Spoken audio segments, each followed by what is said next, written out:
नमस्कार प्रेक्षकांनो, सावळ्याची जणू सावली या मालिकेच्या आजच्या भागामध्ये आपल्याला असं बघायला मिळणार आहे.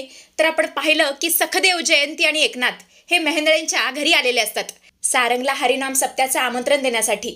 सावली आता सगळ्यांसाठी चहा घेऊन येते आणि चंद्रकांतला चहा देऊ लागते. तेव्हा चंद्रकांत बोलतो, अगं सावली, आधी पाहुण्यांना चहा दे आणि मग मला दे. तेव्हा सावली तिच्या वडिलांना आणि भावाला आधी चहा देते आणि मग चंद्रकांतला चहा देते. चंद्रकांत चहा पितो आणि बोलतो, एकच नंबर झालाय चहा. आणि एकनाथजी, तुम्हाला माहिती आहे का, सावली जेव्हा पहिल्यांदा आमच्या घरी आली होती तेव्हा तिने काय केलं होतं? चहा केला होता आणि सगळ्यांची मनं जिंकून घेतली होती. तेव्हा एकनाथ बोलतो, हो, माझी सावना लई गुणी आहे, तिच्या हातालाच मुळात चव आहे. तेव्हा चंद्रकांत बोलतो, जर आपण सावलीचं कौतुकच करत बसलो ना तर मूळ मुद्दा बाजूला राहील. तुमचं काम? तेव्हा एकनाथ बोलतो, वय वय कसं असतं, दरवर्षी आमच्या गावात ना यात्रा भरते आणि यात्रेनिमित्त हरिनाम सप्ताह आयोजित केला जातो. आणि आमच्या गावातल्या वारकरी मंडळींना असं वाटतं की यावर्षी जावई बापूंनी प्रमुख पाहुणे म्हणून तिथे यावं आणि म्हणूनच मी जावई बापूंना आमंत्रण देण्यासाठी आलो होतो. आणि हे ऐकून तर चंद्रकांतला खूप टेन्शन येतं. तो विचार करतो, अरे बापरे, काल सारंगने सांगितलंय की तो सावलीशी कोणत्याही पद्धतीचा संबंध ठेवणार नाही आणि मग तो जाणार कसं आणि हे आता ह्यांना कसं सांगायचं. त्यामुळे तो खोटं बोलतो. तो बोलतो, एकनाथजी कसं आहे ना, वर्षाचा शेवट असल्यामुळं फॅक्टरीत लई कामाचा लोड वाढलाय आणि मला नाही वाटत की सारंग येईल. Sorry, I am really very sorry. इकडे आपण पाहतो तर काय, ही जयंती किचनमध्ये असते आणि तिथलं सामान बघून ती पूर्णपणे खुळी झालेली असते, पागल झालेली असते. आणि विशेष म्हणजे ती एकटीच असते आणि विचार करते, कसलं भारी सामान आहे यांच्या किचनमध्ये. एक काम करते, प्रत्येकातली एक एक वस्तू चोरते आणि माझ्या बॅगमध्ये घालते. असं म्हणत असती, ना चमचा सोडते, ना पेला सोडते, ना ग्लास सोडते. प्रत्येकातली एक एक वस्तू तिच्या बॅगमध्ये घालते आणि त्यात तिला पुढे सोन्याचे चमचे सुद्धा दिसतात. ते सगळे सोन्याचे चमचे ती बॅगमध्ये भरते. इकडे आपण हॉलमध्ये पाहतो तर काय, सारंग आलेला असतो. तो बोलतो, मी तुमच्या कार्यक्रमाला यायला तयार आहे. आणि हे कुंतर एक ना जाम खुश होतो. तो बोलतो, जावे बापू, रामकृष्ण हरी. तेव्हा सारंग सुद्धा बोलतो, रामकृष्ण हरी. गावाकडे होणाऱ्या हरिनाम सप्त्याला मी प्रमुख पाहुणा म्हणून यायला तयार आहे. तेव्हा एकनाथ बोलतो, खरंच विठ्ठलाची कृपाच म्हणायची. आणि जावई बापू, तुम्ही तुमचं काम बाजूला ठेवून येताय म्हटल्यावर खरंच आमचा प्रश्नच मिटला. तेव्हा चंद्रकांत बोलतो, सारंग खरंच खूप छान निर्णय घेतलास तू. पैसा, काम हे तर आयुष्यात असतंच, पण या पलीकडे सुद्धा काही गोष्टी महत्त्वाच्या असतात याची तुला जाणीव आहे आणि हे बघून मला खूप आनंद झाला. I proud of you my son. तेव्हा एकनाथ बोलतो, म्या काय म्हणतो चंद्रकांतजी, जावई बापू संग तुम्ही सगळी सुद्धा या की तिकडं. मला मान्य आहे, आमचं गरिबाचं घर आहे, पण मन खूप मोठं आहे. आमच्या गरिबाच्या उमऱ्याला जर तुमच्या श्रीमंतांचं पाय लागलं ना तर आनंदच होईल आम्हाला. तेव्हा चंद्रकांत बोलतो, नाही म्हणजे आम्हाला आवडलं असतं, पण कसं आहे, सारंग नसल्यामुळे कामं अडणार ना, पण आम्ही प्रयत्न करू, नक्कीच प्रयत्न करू. तेव्हा एकनाथ बोलतो, ठीक आहे, चला आता निरोप घेतो, आम्ही जातो. तेव्हा अमृता बोलते, अहो असं कसं, जेवण तरी करून जा. तेव्हा एकनाथ बोलतो, नको नको, ज्या कामासाठी आलो होतो ते काम तर झालंय, आता इथे थांबू शकत नाही. जावई बापूंच्या होकारानेच आमचं पोट भरलं, आता पुन्हा केव्हा तरी येतो, रामकृष्ण हरी. असं म्हणतच ते बाहेर निघून येतात आणि जयंतीच्या येण्याची वाट बघत असतात. पण या जयंतीचा आतमध्ये वेगळाच कारभार सुरू असतो. ती किचनमध्ये आता मिक्सर पाहते आणि बोलते, अय्यो काय भारी मिक्सर आहे. मी यांना केव्हापासून म्हणत होते मिक्सर घ्या, मिक्सर घ्या, पण ह्यांना काही जमत नाही. ए मिक्सरा, चल माझ्या घरी चल.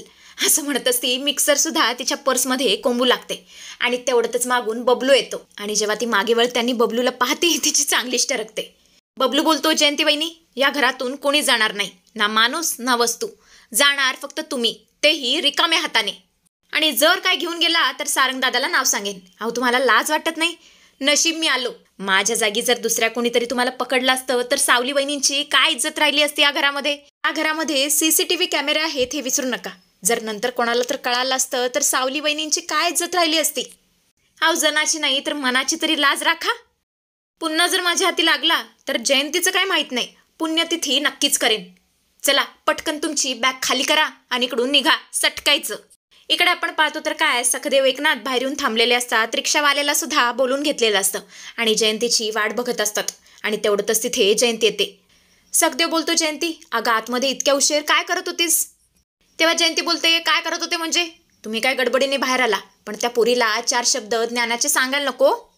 4 शहाणपणाच्या गोष्टी तिला समजून सांगायला नकोत का? नवीन पोर आहे ती, तिला मी सांगितलं, पोरी जरा कामं वगैरे नीट कर, सगळ्यांची मन जप, थोरा मोठ्यांशी नीट वाग, सगळं नीट तिला सांगून आली आहे मी. तेव्हा सखदेव बोलतो, खरं तर हे सांगायची तुला जास्त गरज आहे. तेव्हा एकनाथ बोलतो, बास बास भांडू नका, बसा रिक्षात, आपल्याला जायला हवं. असं म्हणतच ते रिक्षात बसतात आणि तिकडून निघून जातात. पण बरोबर त्याच वेळेला ऐश्वर्या तिलोत्तमाची गाडी आतमध्ये येत असते. तिलोत्तमा त्या लोकांना पाहते आणि बोलते, ऐश्वर्या, ही लोक इथे काय करतायत? तेव्हा ऐश्वर्या बोलते, ते काय मला माहित नाही, पण ज्या दिवसापासून ही मुलगी इथे आली ना, या लोकांची हिंमत फार वाढली आहे. इकडे आपण पाहतो तर काय, सारंग त्याच्या खोलीत जात असतो. तेवढ्यातच तिथे सावली येते. त्याला हाक मारते, सारंग सर थांबा, तुमचे आभार कसे मानू ना तेच मला कळत नाहीये. त्या दिवशी सुद्धा तुम्ही माझ्या बाबांना सांभाळून घेतलं आणि आज सुद्धा कार्यक्रमाला होकार दिला. तुमचे खूप खूप आभार. आणि तेवढंच मागून ऐश्वर्याने तिलोत्तमा येतात आणि ही तिलोत्तमा बरोबर त्या दोघांचं बोलणं ऐकते आणि बोलते, सारंग तू कुठेही जाणार नाहीयेस आणि काल जे काही घडलं होतं ते सगळं विसरलास का? अरे मला तर एक गोष्ट कळत नाहीये, या पोरीने तुझ्यावर काय जादू केली आहे. सो प्लीज सारंग, माझं ठरलंय, तू कुठेही जाणार नाहीयेस आणि मी कोणाचंच ऐकणार नाहीये. असं बोलून ती चिडून तिच्या बेडरूममध्ये निघून येते. सारंग सुद्धा तिच्या पाठोपाठ तिच्या बेडरूममध्ये येतो आणि बोलतो, आई अगं माझं ऐकून तरी घे. तेव्हा तिलोत्तमा बोलते, सारंग मला कोणाचंच ऐकायचं नाहीये आणि तुझं तर अजिबात ऐकायचं नाहीये. तेव्हा सारंग बोलतो, आई अगं तुला का कळत नाहीये, हा त्यांच्या प्रतिष्ठेचा प्रश्न आहे. तेव्हा तिलोत्तमा बोलते, काय प्रतिष्ठा? अरे सारंग तुला का कळत नाहीये, तुझा हा चांगुलपणा नडतो. सारंग तुला का कळत नाहीये, हे जग तुझ्या चांगुलपणाचा फायदा घेतं आणि ही मुलगी तर खूप घेत असते. आणि तुला जितकं हे जग चांगलं वाटतंय ना, तितकं हे जग चांगलं नाहीये सारंग बाळा. तेव्हा सारंग बोलतो, आई अगं त्यांनी माझ्यावर कोणत्याही पद्धतीची जबरदस्ती नाही केलेली. मी स्वतःहून त्यांना होकार दिलाय आणि मी जरी नकार दिला असता तर ते काहीच बोलले नसते, गपचूप निघून गेले असते. खरंच तिचे वडील ना खूप चांगले आहेत. आणि याच गोष्टीची दुसरी बाजू बघ ना, मला असं वाटतं मी जर तिच्या घरी गेलो ना तर मला नक्कीच काहीतरी पुरावा हाती लागेल. तेव्हा तिलोत्तमा बोलते, सारंग मला हे तुझं म्हणणं काय पटत नाहीये. अरे ती मुलगी आपल्या घरामध्ये इतका ड्रामा करते तर तिकडे तिच्या घरी तिच्या टेरिटरीमध्ये काय काय करेल. इमोशनल ब्लॅकमेल करेल, मेलो ड्रामा करेल आणि पुन्हा तुला तिच्या जाळ्यामध्ये ओढण्याचा प्रयत्न करेल. तेव्हा सारंग बोलतो, आई तुझा माझ्यावरती विश्वास आहे ना, प्लीज मला हे सगळं माझ्या पद्धतीने सॉल्व्ह करू दे, सॉर्ट आऊट करू दे. तेव्हा तिलोत्तमा बोलते, हो रे माझा विश्वास आहे, तू जा बिंदास्त जा. इकडे आता एकनाथ आणि ही सगळी मंडळी घरी पोहोचलेली असते. अप्पू त्यांना विचारतो, काय झालं, सारंगदाजी याला तयार झाले का? तेव्हा सगळे बोलतो, हो ते दोघेही जोडीने येणार आहेत. आणि हे ऐकून अप्पू जाम खुश होतो आणि आजचा भाग इथे संपतो. तर पुढील 30 तारखेच्या प्रोमोमध्ये आपल्याला असं बघायला मिळणार आहे, सावलीला खूप टेन्शन आलेलं असतं कारण तिलोत्तमाने सारंगला पाठवायला नकार दिलेला असतो. आणि तेवढंच इथे अमृता येते आणि बोलते, सावली अगं अशी उदास का बसलीयेस? आणि तुला माहितीये का, माझ्याकडे अशी एक बातमी आहे ना, जी ऐकल्यावर तुझ्या चेहऱ्यावर खूप सुंदर स्माईल येणार आहे.